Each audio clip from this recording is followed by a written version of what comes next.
महाराष्ट्रामध्ये मराठी जगली पाहिजे आणि मराठी पुढे जायला पाहिजे आणि शाळा पण या मराठी शाळा पण चालू राहायला पाहिजे या मताचे आम्ही आहोत।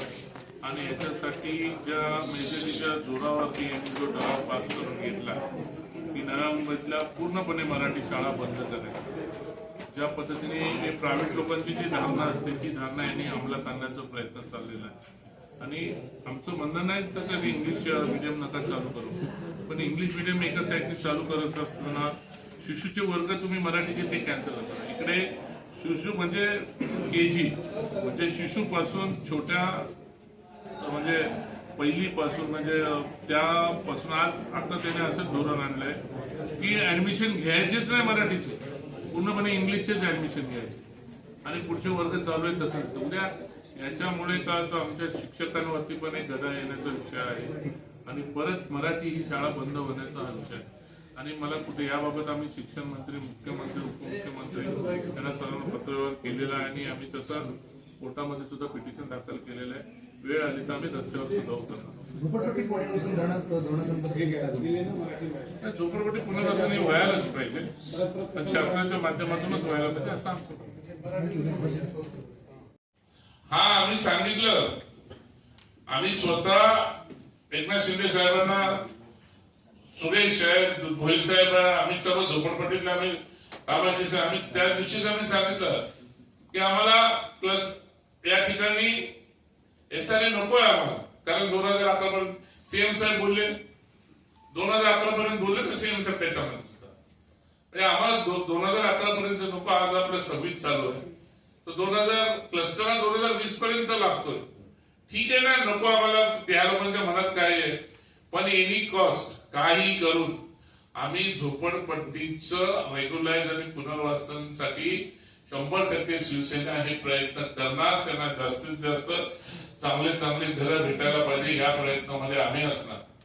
अरे काय मोठं खुशाली गाजवतो, बोलतो तर जसं काय 350 एकर मी वाचवली, काय त्याला अर्थ आहे?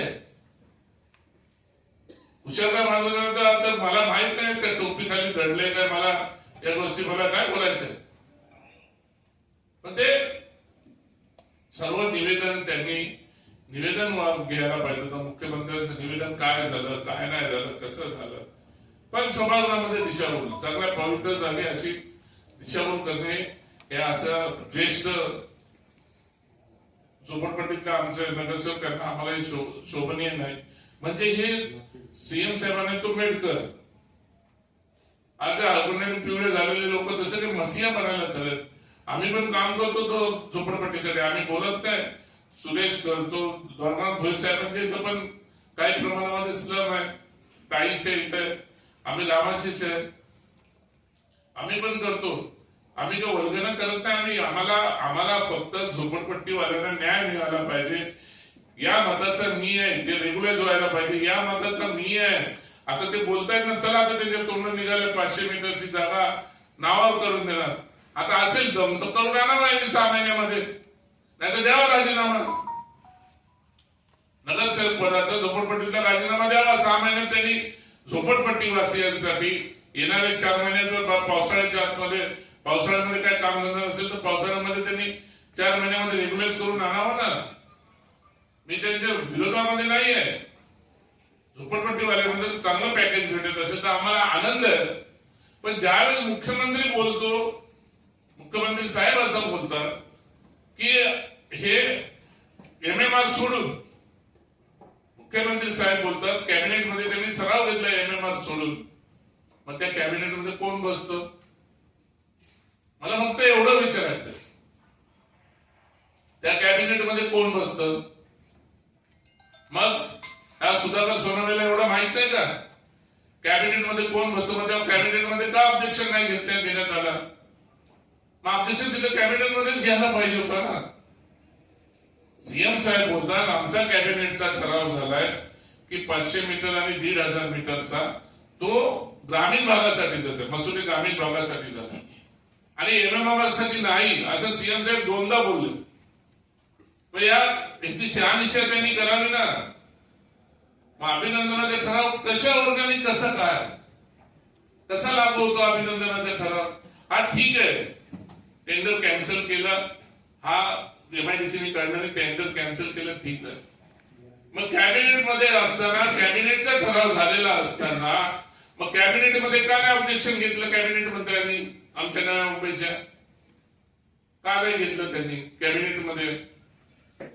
कॅबिनेटमध्ये ज्या वेळेस सीएम साहेब बोलतायत, कॅबिनेटचा ठराव झाला आणि ते सभागृहामध्ये निवेदन करतात, सभागृहामध्ये निवेदन आहे ना, ते सभागृहामधलं निवेदन आहे ना. मग आपले कॅबिनेट मंत्री कुठं होते? शिक्षण धोरण येतं. आम्ही त्या दिवशी त्यांनी ज्या पद्धतीने शिक्षण धोरण चालू केलं, आता काल मला ते देसाईचं, अभिजित देसाईचं, मला अभिजितचं मला त्याचं मी कौतुक करतो. त्यांनी काल बोलता बोलता एका याच्यात बोलून गेला होता, महिला मंडळांना तुम्हाला कपडे द्यायला, शिवायला द्यायला महिला बचत गटांना हे वाटतं आणि महिला मंडळाच्या माध्यमातून तुम्ही शिक्षकांची भरती करता 34 करोडांनी वगैरे. चांगलं, ज्याचं जिथं पाहिजे तिथं कौतुक करायलाच पाहिजे.